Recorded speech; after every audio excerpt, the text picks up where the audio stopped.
Hey everyone, welcome to a new episode of Repeater and to a new year. It's officially 2017 and the garbage fire you could see from space known as 2016 is finally behind us. New year, new Pat. Really? Yeah, I bought a zoo. Right. Well, it sounds like we've got the same old Pat and I am definitely the same old Evan. Are you sure you didn't buy a zoo? I am very sure. I still live in Queens, where we record this show, and where we share an apartment. Can we get back to the intro? Fine. Our guest for this episode is comedian Christian Finnegan, who you'll recognize from his stand-up specials on Comedy Central, his work on the sitcom Are We There Yet?, and plenty of other things on TV. He's pretty awesome. Our musical guests are Connor Ratliff and Mikey Erg, who stopped by to play some secular holiday songs for us. Connor is an actor and comedian known for his work on The Chris Gethard Show, Search Party, and at UCB Theater in New York. Mikey is a local punk mainstay who plays in many bands, including the LLC, the house band of The Chris Gethard Show. Now you know how those guys got together. Yeah, pretty cool, right? Anyway, let's get to it. Thanks for being here. This is Repeater.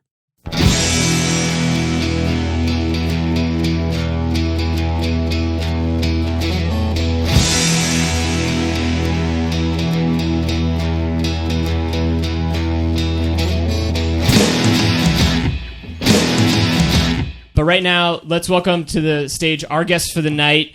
He's a stand-up comedian, an actor, and a television host, Christian Finnegan.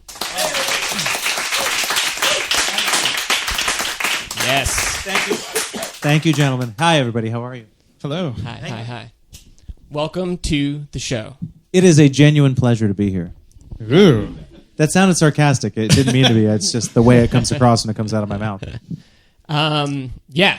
We're excited about this one. It's going to be great. I'm just telling you right now. I'm glad we have a disclaimer at the sounded start like a warning. of the show now. It's going to be great.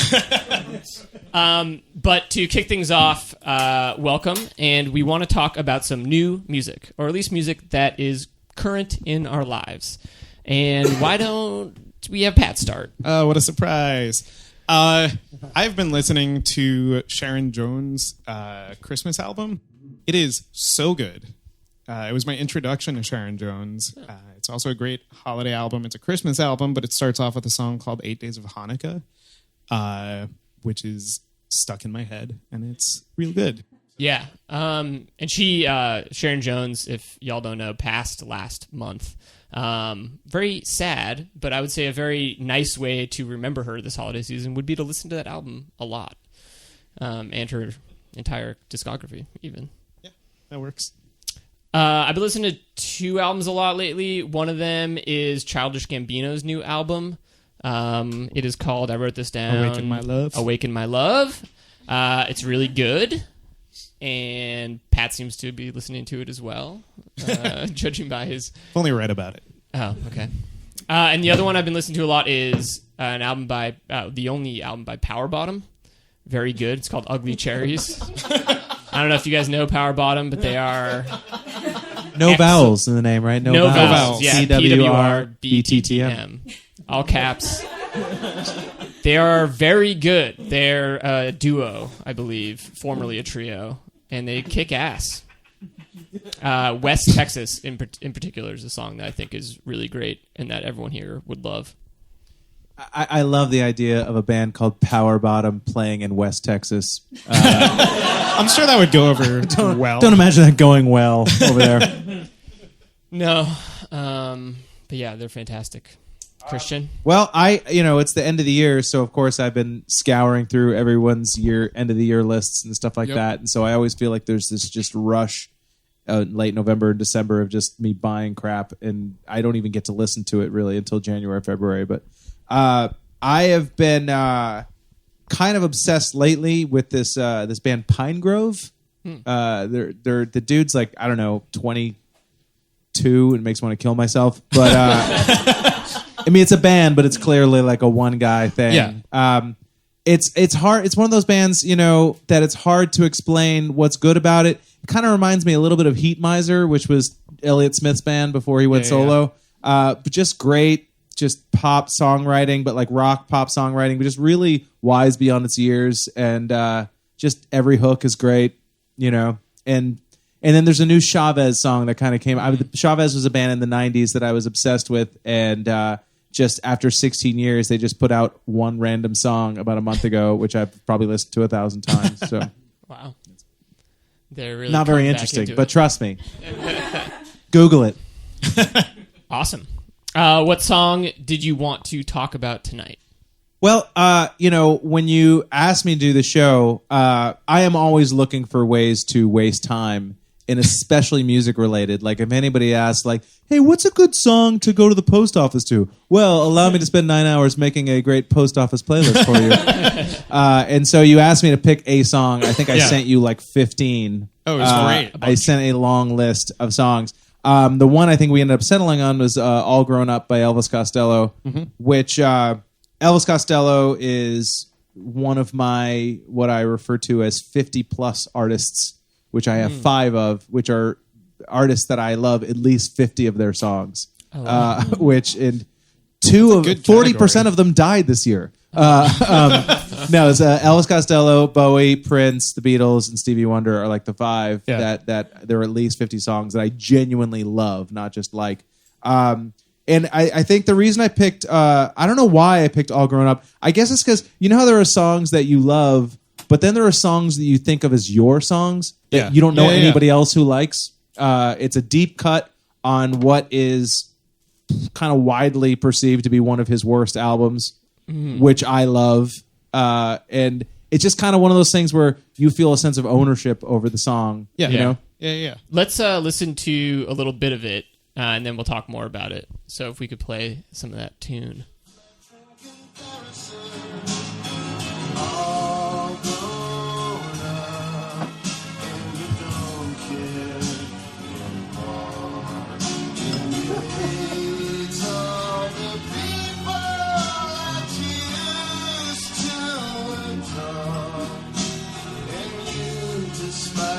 It does sound very like soundtracky, like theme song or closing song.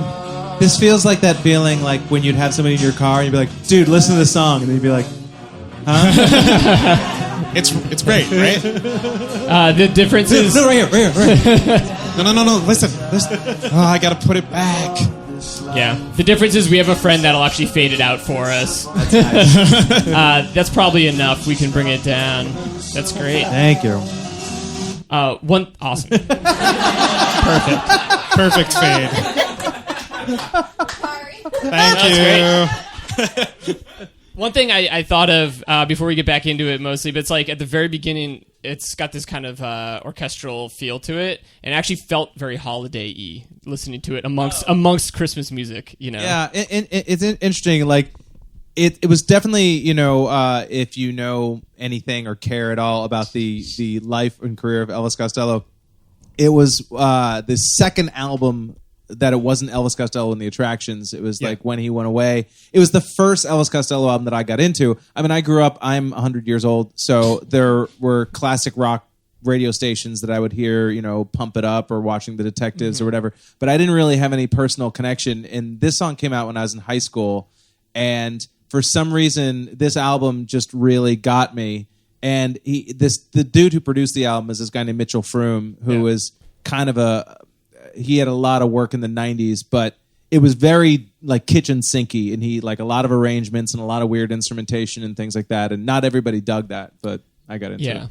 Now the album's called Mighty Like a Rose. Is that right? Yes. 1991. Which also at the time I didn't know that was actually a quote. There's actually a song called Mighty Like a Rose that the title is referencing. I thought it was just something he came up with, and I've always loved that title as sort of a like a battle cry, or sort of a way to try to live. I think as an aspiring or working artist, the idea of being so vulnerable, there's like a bravery to that. Do you know what I mean? Like to be strong enough to be weak. You know what I mean? I think that always kind of spoke to me. Because wasn't it also not supposed to be an Elvis Costello album at all? Like, I think he wanted to put it out under his own name. Yes, he wanted to put out under the name Declan McManus, which his full name is Declan Patrick Aloysius McManus. Wow. And I walked by him on Broadway in 52nd once, and I watched him walk by me, and for 2 whole blocks, I watched him walk away. And I was I was going to run up and be like, Declan Patrick Aloysius McManus? And because I thought, like, then he'll know I'm a real fan. And I managed to not do that. I'm proud of you. Congratulations. Thank Yeah, that's good. So, backing up, you said that this song was like one of those songs that you felt like was one of your songs, right? Yeah, I didn't know anybody else who liked it, and so I could kind of ascribe my own sort of relationship to it. And I'm not one of those people who hangs a lot on lyrics for I mean I love great lyrics, but I'm not one of those people. I'd much rather talk, I care more about melodies and things like that. But the lyrics in the song are so great, and I didn't really realize it at the time, but it very closely tracks to a girl I was dating at the time the album came out. And I didn't realize it at the time, but, there's a great line in the song that says, look at yourself, you see you're still so young, you haven't earned the weariness that sounds so jaded on your tongue, which is so exactly, because I went to a performing arts high school, and like everybody was writing in a journal, and everybody had their torn sweaters and their black turtlenecks. Mm-hmm. I wore like fake John Lennon glasses my entire senior year of high school, like the circular kind that were just plain glass. And I was that kid. But that line like so described this girl that I was obsessed with in high school, that sort of feeling of this world weary, kind of like Gwyneth Paltrow and Royal Tenenbaums, that sort of like, I've seen it all, So it really hit me. Was there, now you went to a performing arts high school, you said? I did. My junior and senior high school, yeah. Was there, was Elvis popular at that time? No, I didn't know anybody who liked him. There was one dude in high school, and he was like a music obsessive, but like, I mean, he was like, he played like 12 instruments, and he was one of those guys, like home recording studio guy. And he was the only one I know who loved Elvis Costello, but it wasn't like a cool thing to be into Elvis Costello by any means. Yeah. Now, there's a cool thing tonight, which is that you really like this album and really like Elvis Costello, but so does our musical guest, Connor Ratliff. Well, that works out conveniently, doesn't it? And Connor, correct me if I'm wrong, but this is like one of your favorite albums, right? Yes. Yeah. Kindred Spirits. But you're right that widely everyone will just casually say it's one of his worst. Yeah. People write it off immediately. The one before this, Spike, was probably the one that had the probably most top 40 because he had Veronica on it, which was like a big top 40 hit. And then this one, he had grown out like a weird beard, and he had this sort of Jerry Garcia look going, and people weren't digging it. When I looked up this album, I had never seen Elvis Costello with the beard and the long hair. So I looked up Elvis Costello in 1991, and this weird bearded man with sunglasses appeared in a ponytail, an intense ponytail. It's not a good look on No. No. I mean, I saw it. I have a kind of I don't know if a theory is the right word, but something I've kind of noticed that a lot of bands, or a lot of artists rather, they go through a phase, in whatever their artistic middle age, where they feel like they have to completely change the way they look. Yeah. And eventually they find their way back to the way they originally looked the whole time. Like Robert Plant did that, where all of a sudden he cut his hair short and he was wearing like early 80s sort of skinny ties and stuff. And eventually he became Robert Plant again. But but Elvis Costello was the same way. Like this was his kind of, you don't know me phase. Yeah. But now, he's like just such an incredibly prolific songwriter. Yeah. That for whatever reason, going through high school probably a little bit later than you, it was like probably. That's very sweet of you to say. That'd be nice. Like like a decade. Maybe. About a decade. He was like he was kind of in that category of legendary, but no one like listened to him actively, and it was really his first few albums that everyone knew and everyone kind of like referenced. And he hadn't hit that sort of legacy period of his career, kind of like the way Bowie was in the 90s, where it's another like I have this weird thing where I tend to love the album that nobody else loves of like that career artist. Like I'm the guy who loves the new stuff, which most people don't, And I was the same way with Bowie through the 90s. Like I was a big defender of all of those albums when they weren't like around long enough to sort of be in the canon, so to speak, but they were just sort of embarrassing. To most people looked at them and were like, that's what I really get into. Does that make you feel like more like a fan of that artist? There's got to be like a pretentious sort of, I don't like what everybody else likes attitude. There's got to be an angle of that. There's a great book called Advanced Genius Theory, which anyone who cares about music and pop culture should read. Yeah. Jason Cantor, I'm going to get his name wrong, but he has this theory that when musicians that you love start making music that you don't love, it's that they have gone to a level of genius that you can't appreciate. That it's like if you loved, that you're wrong, essentially.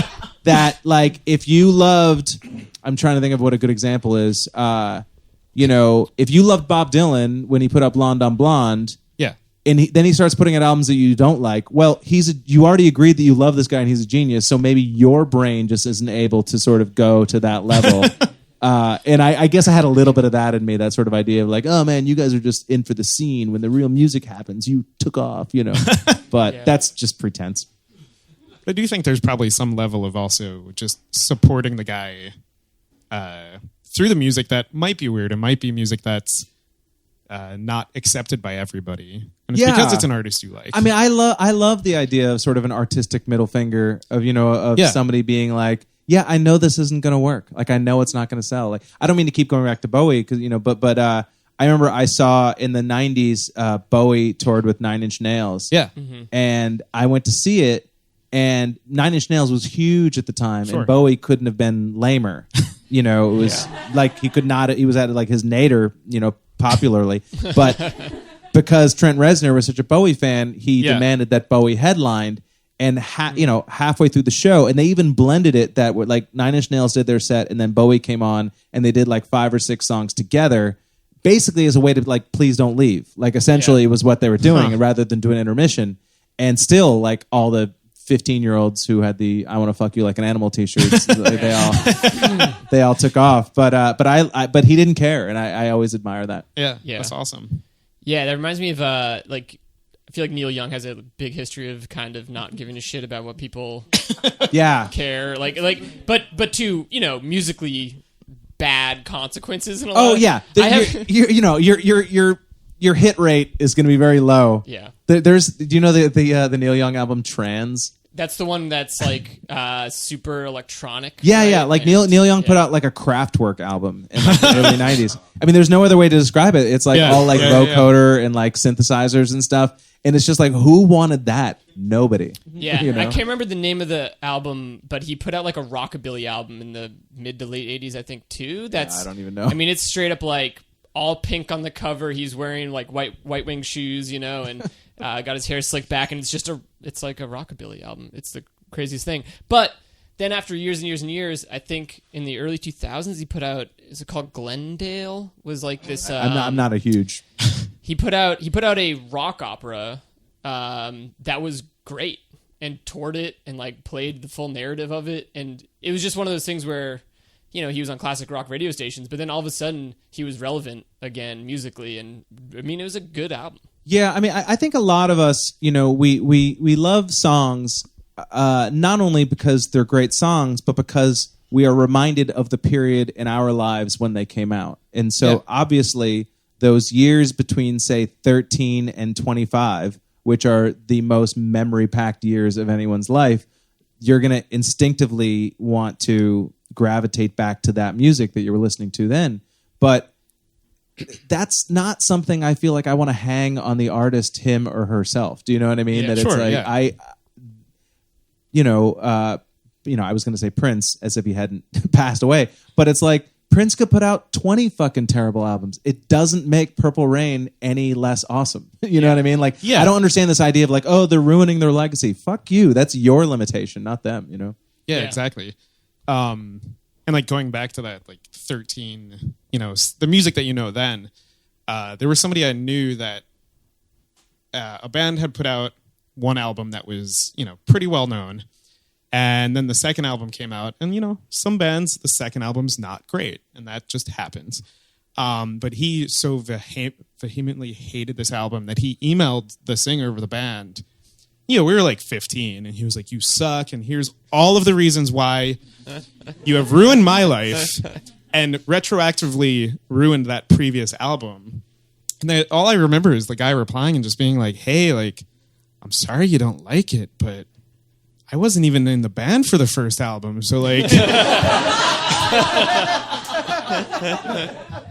But I mean, I will say that there's a band, like sometimes you'll see a band and a band will come out with a debut album and you'll love it. Yeah. And then the second album will come out and you'll be like, oh, this is just what they do. And it does kind of erode slightly your love of that first album. But that's not their fault. They're just making art. Yeah. Like it or don't like it. Just, So it occurs to me that, you could probably have a lot of thoughts on that, especially because you've been an artist pretty much your whole adult life. If we're calling comedians artists. Yes. We'll make the leap. But I have to think that there's a certain amount of understanding that you have that maybe a lot of people don't have, right?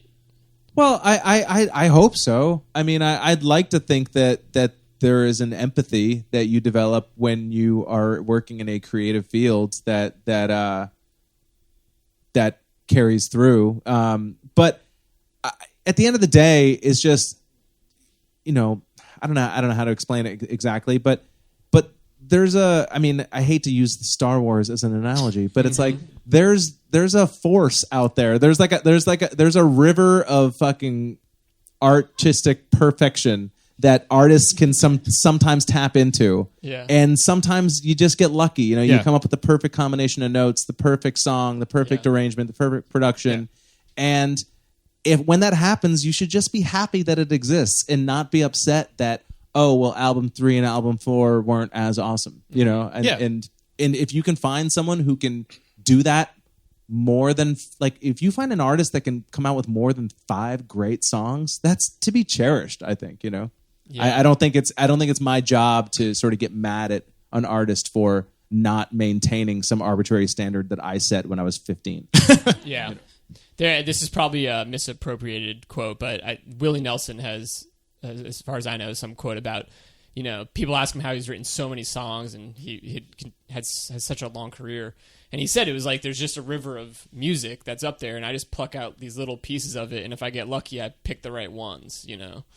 And that one of the things I love about Elvis Costello in this song, as well as a number of his songs, is that he's very complicated with the way he writes his songs, so that it's not just a repeating phrase. Like the verses aren't just like ba-da-da-da-da, ba-da-da-da-da, ba-da-da-da, ba-da-da-da. Like they usually the melodically it evolves over 30 seconds will be one long melodic phrase as opposed to just sort of repeated 5 seconds over and over again. And that's a real degree of difficulty thing. I mean, that's you don't have to do that to get a pop hit, but there's something in him that says I want to try to go for something a little more chewy. That my favorite artists write songs that are kind of exist in that sort of half lowbrow, half highbrow range. Where it's not classical music, it's not an opera, but it's not, it's not totally simple either. There's something in between. Yeah, I mean, this song is a good example, right? Because he comes out of the chorus, at least the first one, and he goes into what almost sounds like kind of like a post-chorus element to a song or like a coda or something, but it's really just the beginning of the next verse, and he never gives you the moment to break. Yeah, it goes like, really most songs are like A, B, A, C, or it's like A, B, C, B, A, C, B. Like it's completely wonky. This is... I'm talking about things that I don't have the musical vocabulary to really express, but it's just not your simple... It's not, fucking... Wild Thing. It's not, which is Wild Thing is fine for what it is, but it's something a little more evolved than that. Yeah, and I did hear him, I think he was on NPR talking about like the way he writes his songs and like coming up as punk music was starting and, enjoying the intensity of that. And I guess his father was a musician too.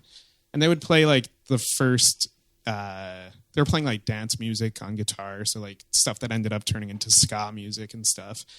But he was talking about this idea of like the intensity of punk music and like how you can get that from just like a couple of power chords. And then he was talking about seeing Crosby, Stills, and Nash and getting that same intensity, but out of like songs that just felt more delicate.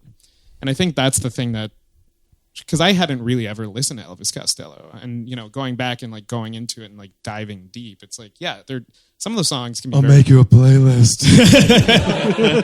Please do. But yeah, it's like that.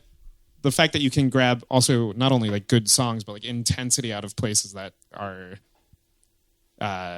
you know, a little more pretty than just like a song that's going to come out and like punch you in the face. Yeah, I mean, the thing I like about Elvis Costello is that the songs reveal themselves over like 100 listens as opposed to over 2 listens. Yeah, you know that there are little nuggets in all of his great songs, and even some of his not so great songs, where you only really hear them the 20th time you go through it. We're like, oh wow, I didn't even not just a lyric, but just a weird little thing where maybe one line will go a little longer than the other lines for some reason, you know, or there might be some strange bridge that, you know, shouldn't be there, you know, in sort of pop songwriting 101. But there's something there. There's just some meat on the bone, you know? Yeah. He, I've never seen him live. So the only thing I've ever seen performed of his live, I believe, was an orchestral song he wrote. I saw it performed by the Boston Symphony Orchestra. And I remember it's like one of those things where they only announced it after they had done it. Like, this piece was written by Elvis Costello.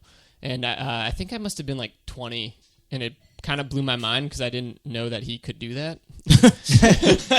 Well, I saw him live the night before the election, so it was my last moment of joy. Mm-hmm. But yeah, he played the Beacon Theater, and he played one of my favorite albums of all time, Imperial Bedroom, and he played the whole song. I mean, he played 33 songs. Wow, that's amazing. And he's, you know, in his early 60s, which is not nothing, you know. And it was it's probably a 3.5-hour show. And I mean, if I'm being totally honest, 30 would have been okay.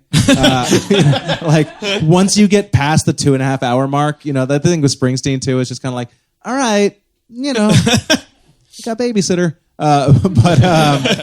But it was really great, and it just really does give you an appreciation for the breadth of, you know, artistry over the course of the guy's career. You know, the ability. I mean, how many people can do a 33-song show and still he didn't play 20 songs that I wish he'd played? You know, yeah, that's incredible. So back to this 50+ list. Yes. So run us through some other artists who are on that list. Well, the five. I mean, the five that I, you know, kind of think of are Bowie, Prince, Stevie Wonder, the Beatles, and Elvis Costello. Yeah. I mean, you know, obviously it's an exclusive club in the sense that you have to have a catalog that merits. Yeah. You know, you have to have at least a certain number of albums to do that. But I was in a bunch of years ago. I did a month-long tour in Australia with a few other comics. And I was on the road for 30 days in a van in various planes with like people I didn't really know. And we would be on these little planes that would go from tiny little Australian cities, you know, and the flights would maybe be 45 minutes long. So you couldn't even turn on your, at the time, iPod or whatever. Yeah. And so I just had this notebook, and I started to do this thing where I wrote down all my favorite Elvis Costello songs. I listed every single one I could think of, and then I went through each one and gave them an A, B, or a C. Like, are they in the top third, the middle third, or the bottom third? And then I went through the A's, and I ranked the A's, and then I ranked the B's, and then I ranked the C's. So I have like an actual written on paper list of my top 50 in order of each of the That's artists. awesome. You know, which, you know, is completely and utterly useless. There's so many ways I could have spent my time, but that was kind of a fun thing to do when you're sitting on a plane for a half an hour and you have nothing to do. Have you done it with any of the other artists? I did all 5. Oh, okay. Yeah, Good. I did all 5. Just making sure. Oh, yeah. I'm not fucking around. I mean, there's probably artists that I have songs that I like more or as much as any of those 5, but maybe 4 songs or 5 songs, you know, but it's just, you know, when you go through like Stevie Wonder's catalog, there's just so many great songs, you know, it's an embarrassment of riches. Maybe this is attempting to be like to over explain something, but so there might be overlap here. But for each of those 5 artists, I'm wondering if you could give like a 1-sentence thing of like, what is it about that artist that is the thing, like that makes him so great. Okay. I would say with the Beatles, I mean, it's the Beatles. But I think with the Beatles there is that feeling sometimes when some of the great Beatles songs is that it's almost like they found the exact perfect notes. Mm-hmm. Like the great Beatles songs, they're watertight. They're perfect. Eleanor Rigby is a perfect song. Like there's not a note out of place. Everything is exactly where it's supposed to be. Whereas like Stevie Wonder, it's almost the opposite in a way. It's almost like this feeling when I listen to like songs in the key of life or whatever, it's this feeling of just freedom and that it's almost like a box that you can't fit everything into. You just feel this musicality just jumping all over everywhere. And I honestly might say the same thing about Prince. I don't know if that's a race thing. I wonder. Like I don't like. I often think that and this is where it starts to turn into a eugenics lecture. But but I do sometimes feel like there is a difference in terms of quote unquote black music and white music, especially of the 60s and 70s.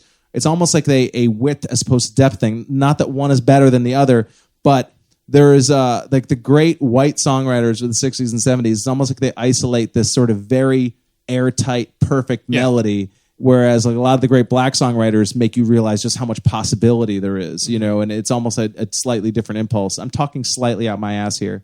But when I listen to Stevie Wonder, it's more just like being blown away by the artistry. And with Bowie, I guess Bowie's kind of somewhere in the middle in the sense that obviously he writes great pop songs, but there's always something in a Bowie song that why would he do that? Like, why would he think of it? Like, why would he, like, even chord changes? Like, why would you go to that chord there? Or what does that lyric mean? It's much more of kind of like a Pandora's box thing. Yeah. Like there's something to think about in every song. And yeah, so I don't know if there's any sense to be made of anything I just said. Yeah. No, I think there is. I think there's a lot of there's always overlap with artists you love, I think. And somehow, I do feel like there's always like these little differences, and that difference between perfection versus exploration or possibility is a really good one. Yeah. That's just these specific artists, obviously. It's but there's something that I know that when I listen to the White Album or something like that, like I'm always just agog at the sparsity of it in a good way, that it's like, oh my God, that is exactly the melody that should have been. There's nothing else that should be there. You listen to like Dear Prudence, and it's like every note is exactly where it should be. And then when I listen to something like, I don't know, Sir Duke, which of course you've heard a million times now, so it doesn't have the same effect on you. But the first time I heard that, it just felt like, my God, this dude is just coming from a different planet. Like, how did he come up with that? It's so weird, to a suburban white kid's mind. That's like a weird melodic decision, Did you find all this stuff through like at the same time as Elvis Costello? So like high school, or just like, I don't know. Over time?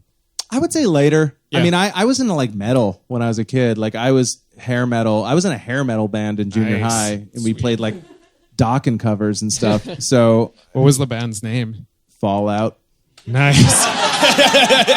Hell yeah. And was the O in the logo a radiation symbol? Yes.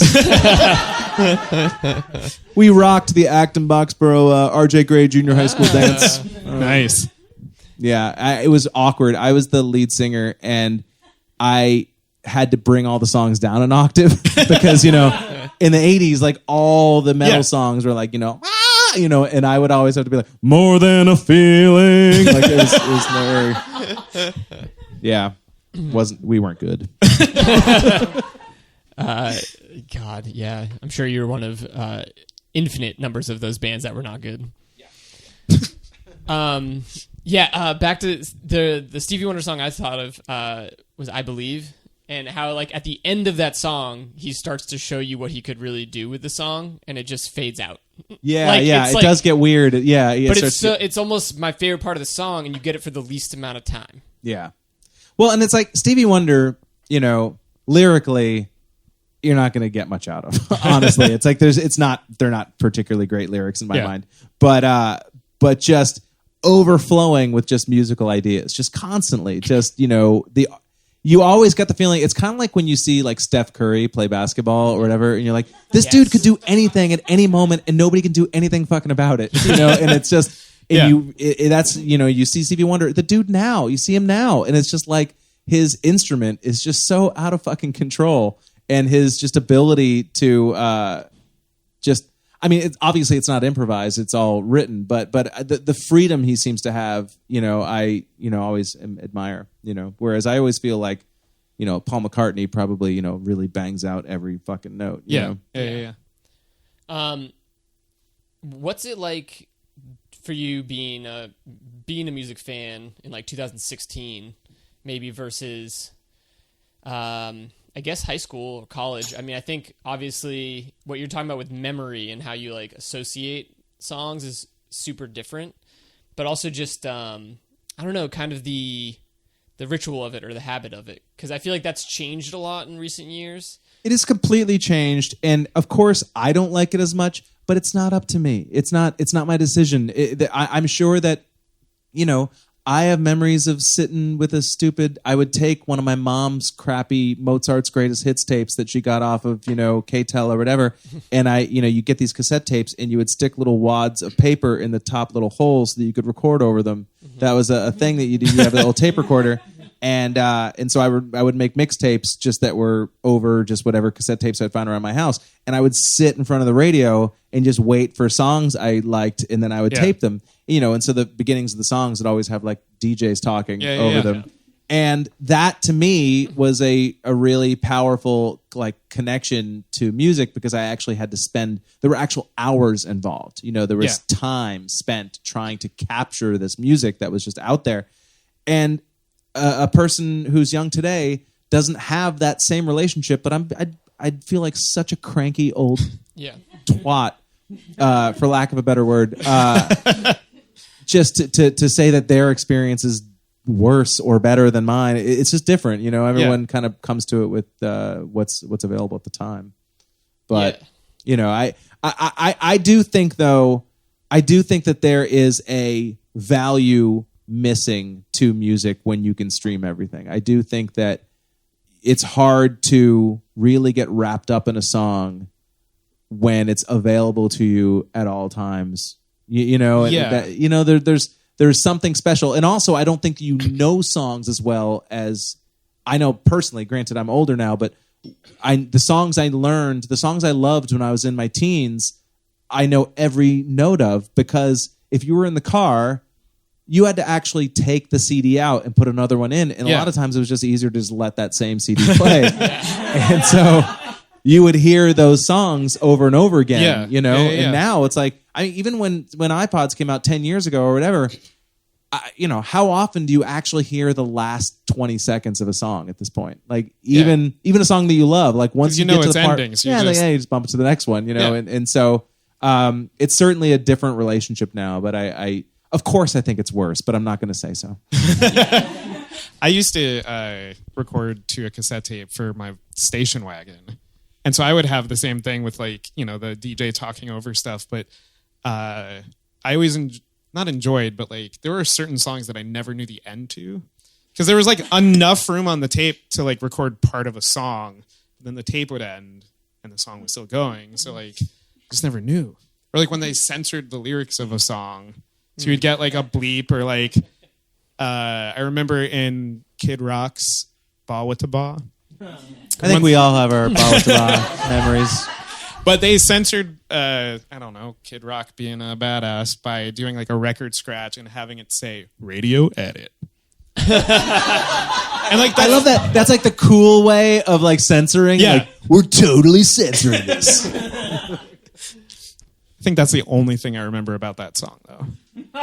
You're such a liar. It's the one thing that stands out. Every word. Take off my shirt. Kid Rock tattoo. His name is Kid Rock.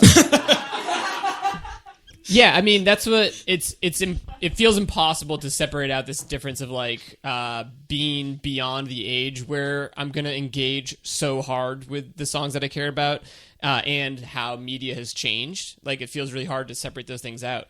But I do agree. It's like especially the kind of the basically the quantity that you're hearing something just seems way down now. Yeah, I mean, there are songs that I love, and there are songs that other people love. Now the thing is, a band, kind of a legacy artist, or like a band that is thought of as being like hasn't put out an album, like My Bloody Valentine or Frank Ocean. Yeah. They'll put out an album and there'll be 3 months of hype. Like, when's it gonna come out? When's the new Frank Ocean album gonna come out? And that ends up being what it is, and then a week after the album is out, nobody's talking about it anymore because it was way more about the sort of stupid blog entries than it was about the album itself. And I mean that's just a sort of a byproduct of internet culture. But yeah, I mean I really do try to, like, if I like a song, I try to make myself listen to it a lot just so that it takes root in my brain somewhere. A lot of people we'll talk to or that I know will kind of like admit in a sort of guilty feeling way that they just listen to the same song on repeat a lot, and then they just like find a new song, listen to that on repeat. And I think I like tease them for that. Like I understand their like guilty feeling. Because in my mind, I'm like, oh, I'd rather listen to the album, and it's a very pretentious thing to do. But it's possible that like they're getting more of what I experienced way back then than I am now, because there's no way I'm going to listen to a full album as much as I would have. I mean, I kind of agree. I mean, there are songs, there are Rat songs, and and old Motley Crue songs or whatever, where I know I can sing the solos, I can sing the guitar solos because I know them note for note. Yeah. And I'm not saying that's necessarily a better way of experiencing music than listening to 1,000 different songs once, but it's different. I think it's different. Yeah, it's a focus thing too. Yeah, because like it's not just music that we have too much of. It's everything. Your phone is everything. So to be able to like, your phone is everything. It's almost like a Black Mirror. Well, for people listening to the podcast, 5 heads just exploded. And they went back together because they're not real humans. Yeah, I think Black Mirror probably sums it up better than I could. Sorry. But yeah, I mean, I like I said, I don't think that one way is inherently better than the other. I mean, there's ways that I prefer. I mean, I prefer to actually spend some time. One of the things I like, my wife and I, we have a little cabin up in the woods that we sort of go to hide from the world. Yeah. And, we have just one of those little dumb Bose sound docks, which 7 years ago was the height of technology. Mm-hmm. But now it's like a Victrola. But I have an old iPod that I don't think anything, I think since we bought that thing, it stayed up there. I don't think anything in the last 5 years is on that iPod because I don't even have an adapter to sync that iPod anymore. But I'll just find some old playlist and just let it play while I'm doing my thing, and there's no TV or anything like that. And I feel like I am able to enjoy music in a way that reminds me of the way I used to enjoy music, which is, I'm not saying makes it better or worse, but it gives me the feels. Yeah. Sorry. What, kind of going back to this idea, you spent years as a comedian, and how does... Some might say I'm still spending those years. No, you are. Why, this past tense. Have you heard something I haven't heard? No. We were going to wait till after the show. You were kicked out of the union. But I wonder, like, I don't know, how you view the career of a comedian versus a musician, if you think those are very similar things or if they have their like obvious differences. Well, I mean, there's sort of a cliche, which is I completely embody, so I can't say it's bullshit, is that every comedian wants to be a musician and every musician wants to be a comedian. I think the thing that I didn't have the discipline when I was young. I took guitar lessons when I was a little kid, and then my guitar teacher died. Sorry. Sorry. No, guys, I'm still dealing with it. No, I took guitar lessons for like maybe 10 weeks, and then my guitar teacher got in a car accident. It was a brutal guitar accident. It's very Spinal Tap. I don't know if you ever seen the cover of London Calling where he's smashing that bass. He just beat my. I don't know. No, he got in a car accident and he died. And then the school was like, sorry, and there's we'll get you a new guitar teacher. And then I just never heard from him again. And then I never went back to it. And I always have the if that was where the fork happened. And, the sliding doors. But I do think sometimes, I do get jealous of musicians sometimes in the sense that I feel like they're able to use the entire emotional palette more than comedians are. If you're in a really fun, silly mood, you can write a fun, silly song. If you're in an angry mood, you can write an angry song. Whereas with comedy, you can write angry comedy and all that, but it all still has to be filtered through the I need to elicit laughter, which sometimes can feel a bit like can feel a little like I wish I could just be angry and that'd be okay, So if you were able to start a band up, would you go back to your hair metal band or? Boy, there is something I will say. For as much as I love, really intellectual music or whatever, or stuff that's quote unquote smart. When I hear a great chunky '80s like distorted guitar, like there is just something in my brain that just like there's like a weird, and it's embarrassing.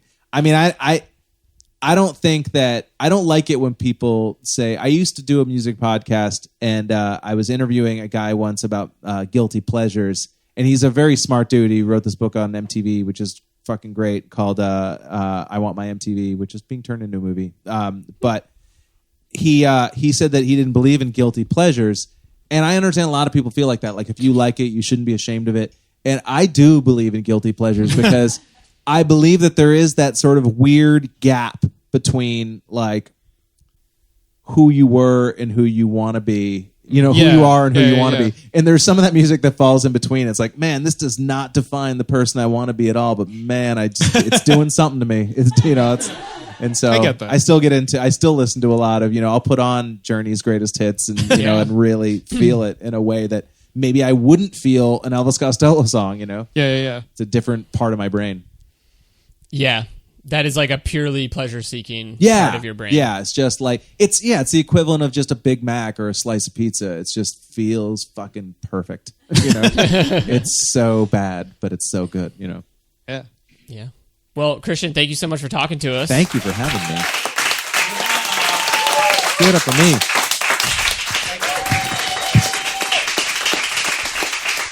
Guys, the great thing about our musical guests is that they are incredible.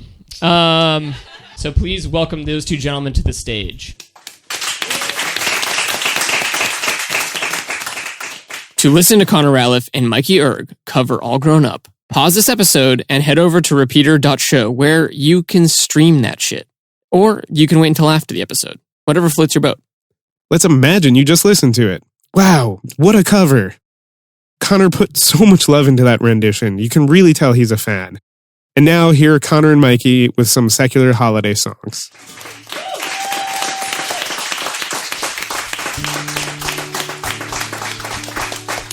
Now, Mikey and I mostly write holiday songs. And this first song is about how the holidays last a long time, but we think it's just the right amount. November 1st, 6 a.m. That's when Christmas begins. It's happy Halloween all night long, and then you throw those pumpkins in the garbage bins. Christmas comes but once a year, 2 full months of Yuletide cheer. You got November and December, and the reason is clear. It's 'cause Christmas is the best. And that's fine with me. I wish we could have more. I'd like a year-round, always open Christmas store. I know what I like, and I simply adore the most wonderful time of the year. When it starts to snow, I say, well, hey, that's nice. I like a big old blizzard and some slippery ice. I like to drink eggnog. I like the candy canes. They call me Mr. Christmas. Yeah, I changed my name. Hurry up, Christmas. Oh, pretty please. Thanksgiving dinner's like a Christmas tease. You know, I really can't wait to open all my gifts. I'd rather quit my job than work a Christmas shift. You know what I don't like? I don't like New Year's Eve, because when it rolls around, well, I can barely believe that I will have to wait another 10 whole months to get that holiday feeling that I really want. Christmas comes but once a year, 2 full months of Yuletide cheer. You got November and December, and the reason is clear. It's 'cause Christmas, yeah, Christmas. Oh, Christmas is the best.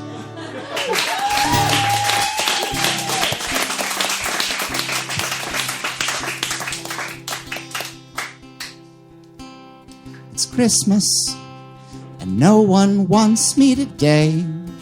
No way. Every other day of the year I'm feeling great, 'cause everyone wants me, but I'm a pizza, and there's one thing that you can say: no one wants a pizza on Christmas Day. 364 days a year, pizzas for dinner, pizzas right here. Everyone's ordering pizza pies. Get a whole one, grab a slice.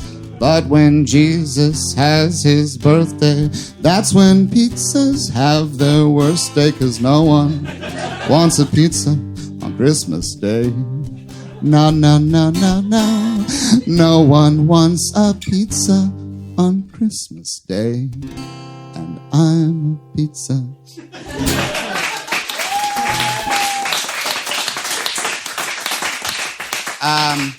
This one's sort of a Christmas song. We put out an EP this summer that was actually just an anti-summer EP.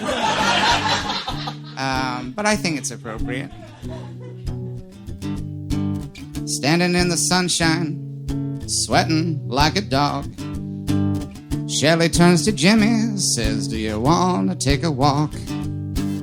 Jimmy says he'd like to, but he feels better in the shade.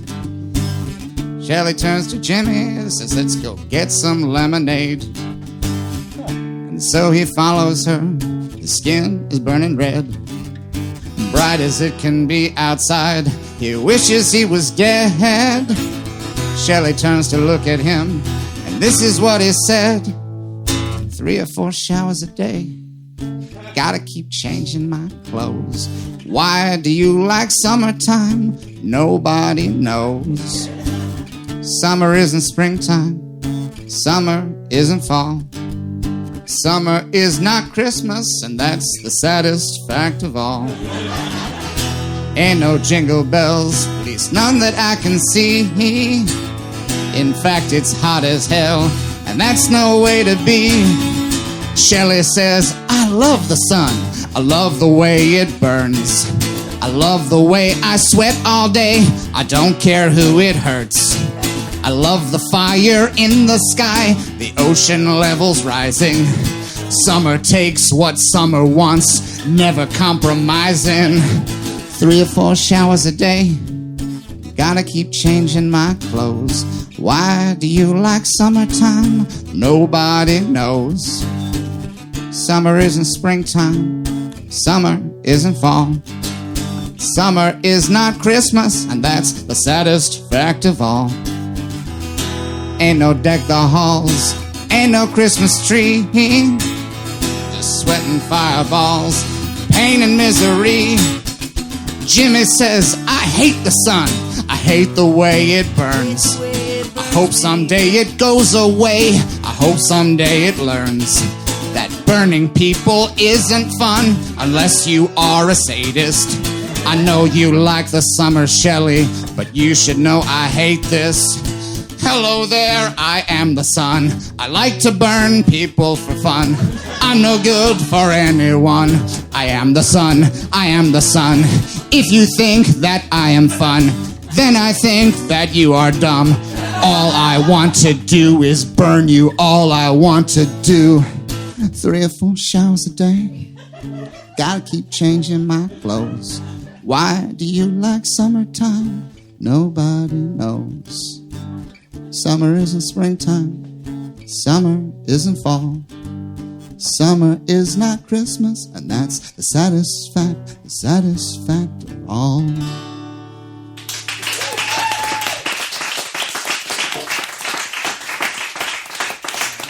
We're going to end on a downer. We wrote a new song. This is our Christmas single. Because we felt like we needed a song to reflect the new reality.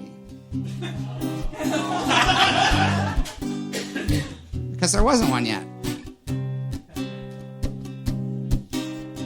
La la la la la la la la la la la. Maybe this could be the last Christmas. Maybe this could be the last Christmas. It sure don't feel like it did last Christmas.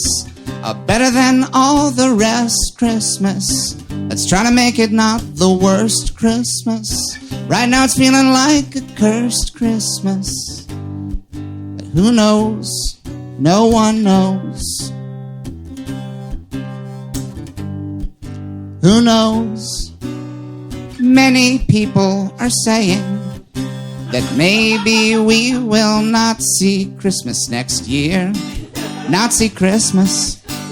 Maybe we will not see Christmas next year. I heard them say everything is gonna be alright. At least I think that's what they said.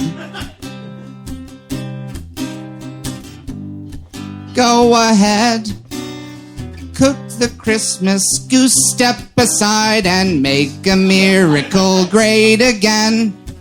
Deck the aisles with vows of hollering, lock her up. Christmas time is here. I hope they don't go too fa la la la la. Rudy, with your view so right, won't you join your Führer's fight? Sessions with your robe so white, Bannon with your Bart so bright. Priebus, Flynn, Pompeo might see to it that you're shot on sight. Before Christmas, 'twas the nightmare coming true. Soon, maybe this could be the last Christmas. Maybe this won't be the best Christmas. It sure don't feel like it did last Christmas. Better than all the rest Christmas. It's trying to make it not the worst Christmas. 'Cause now it's feeling like a cursed Christmas. And who knows? No one knows. And who knows? But many people are saying that maybe we will not see Christmas next year. Not see Christmas. Maybe we will not see Christmas next year. Not see Christmas. Maybe we will not see Christmas next year. Not see Christmas. Maybe we will not see Christmas next year. So have a Merry Christmas.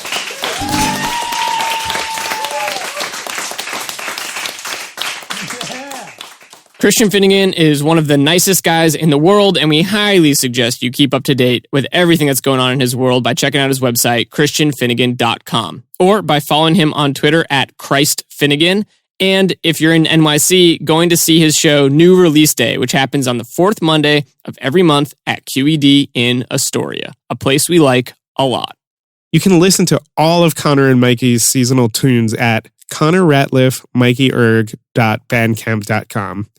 You should definitely check out Mikey's new solo album, Tentative Decisions, available pretty much everywhere music is sold. Keep up with Connor on Twitter at Connor Ratliff, and go see him perform every Friday and Sunday night at the UCB Theater in New York City.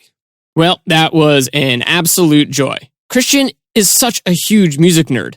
I definitely felt the need to step up my game after that conversation. Oh, for sure. And how cool was it that fellow Elvis Costello superfan Connor Ratliff was playing music that night?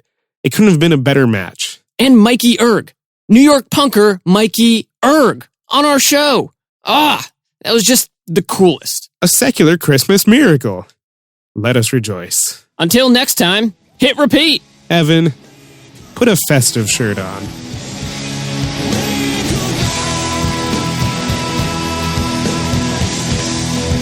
Repeater is hosted by Evan Ford Barden and Patrick Cartelli at QED in Astoria, Queens, a place to show and tell. Find out more at QEDAstoria.com. Our show is supported in part by Hi-Fi Records and Cafe in Astoria. Visit them from wherever you are at hi-fi-records.com. Editing by Stephen Garvey. Theme music by the Sun Lions. Everything else by Love Nest Productions. Welcome to Repeater.